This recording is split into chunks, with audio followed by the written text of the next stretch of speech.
You're standing in the middle of a grocery store. The cart is half full.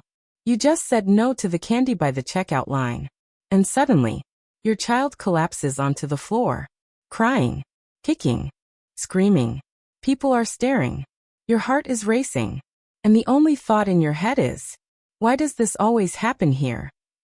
It feels like bad behavior. It feels embarrassing. It feels like you're doing something wrong. But here's the truth most parents never hear. Your child isn't melting down because they're misbehaving. They're melting down because their brain is overwhelmed. And once you understand what's actually happening inside their brain in moments like this, you'll know exactly what to do and what not to do next time you're in a store. If this sounds familiar, you're not alone. Make sure you stay until the end. And if you want calm, science-backed parenting support without yelling or guilt, consider subscribing. First, let's say this clearly because you need to hear it. You're not failing. And this isn't happening because your child is spoiled, manipulative, or out of control. Public meltdowns are one of the hardest parts of parenting for a reason. They hit all the pressure points at once. You're trying to get something done. You're aware of everyone watching. You're tired. Maybe hungry. Maybe late. And on top of that, there's a quiet voice in your head asking, am I handling this the wrong way? Most parents were raised with advice like, ignore it. Be firm so they learn. If you give in, now they'll expect it every time. They need to know you're in charge. The problem is, that advice assumes your child is capable of calm, logical thinking in that moment. But during a meltdown, they're not. So when you try to reason, when you threaten consequences, when you repeat yourself louder and louder, nothing works. And then comes the guilt, the self-doubt, the urge to either give in or clamp down harder. Let me be very clear here. Your frustration makes sense. Your child's behavior also makes sense. Once you understand why stores are such a common trigger, this stops feeling like a personal failure and starts feeling solvable. If this is already helping, a quick like tells YouTube this matters and helps this reach other parents too. To understand why store meltdowns happen so fast and feel so intense, we need to talk about your child's brain. But don't worry, we'll keep this simple. Imagine your child's brain like a traffic light. Green light is the calm, thinking brain. This is where listening, reasoning, and following directions happen. Yellow light is stress building. Emotions are rising. Patience is shrinking. Red light is survival mode. The thinking brain goes offline.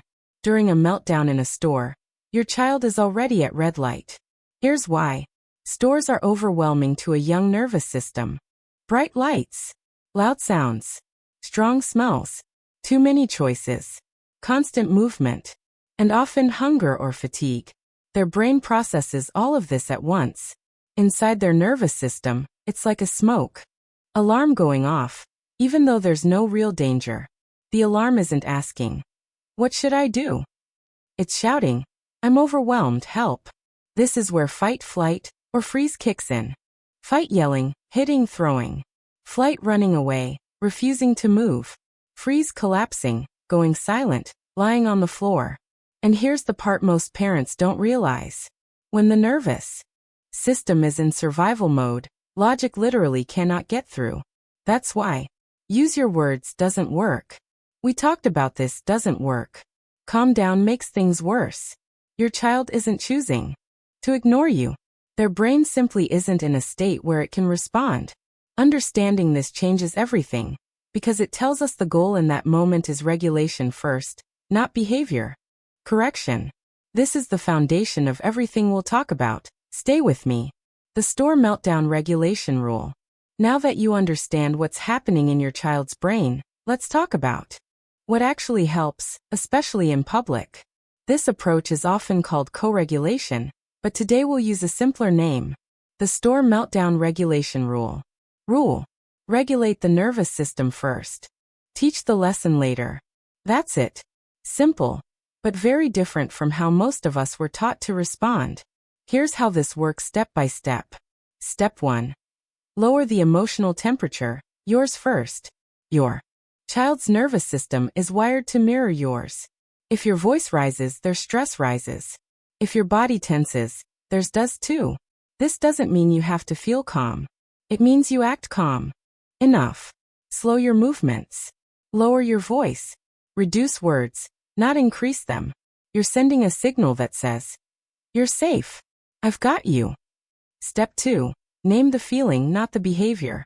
Instead of focusing on what they're doing, focus on what they're experiencing. Short. Simple. Neutral. This is really hard. You're feeling upset. Your body feels overwhelmed. This helps the brain move from red light toward yellow. Step 3. Offer presence, not solutions. In this moment, your child doesn't need a lecture or even a fix.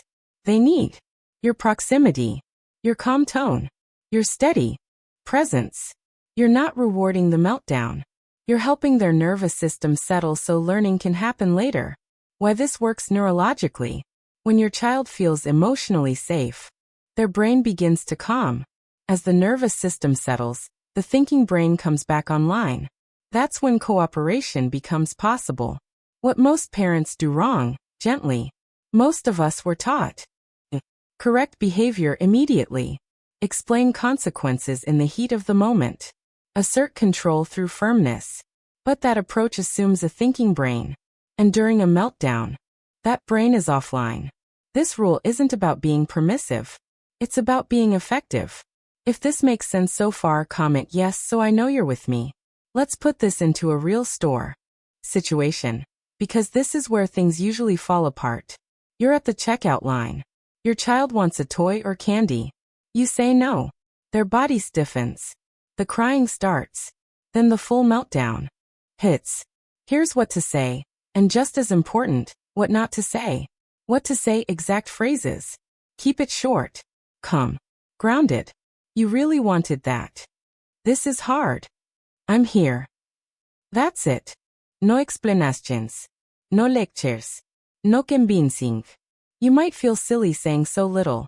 But remember, you're speaking to a nervous system, not a debating partner. What not to say, even though it's tempting. Stop crying. You're fine. If you don't calm down, we're leaving. People are looking at you. These phrases accidentally signal danger or rejection, which keeps the brain in survival mode. A common mistake parents make. Many parents try to distract. Look over here. Do you want this instead? Distraction can work before a meltdown, but once emotions peak, it often backfires. Another common mistake is talking too much. In moments of overwhelm, fewer words help more than better words. What this looks like in real time. Your child is on the floor. You crouch down. Nearby, not towering over them. You take one slow breath. You say, "This is really hard. I'm right here." You wait. Not because you're ignoring them, but because you're allowing their nervous system to settle. This is the part that feels uncomfortable. This is also the part that works. This next part is what most parents miss. Don't skip it. What you do in moments like these isn't just about getting through the grocery store. It's shaping how your child learns to handle emotions for years to come. When you consistently respond to meltdowns with calm presence instead of punishment, you're teaching your child something powerful. Big feelings are manageable. I'm safe even when I'm overwhelmed. I don't have to fight or shut down to be heard. Over time, this builds emotional intelligence. Your child starts to recognize what they're feeling. They learn that emotions rise and fall. They develop the ability to pause instead of explode. This is the foundation of self-regulation. At first, you're doing the regulating with them. That's co-regulation.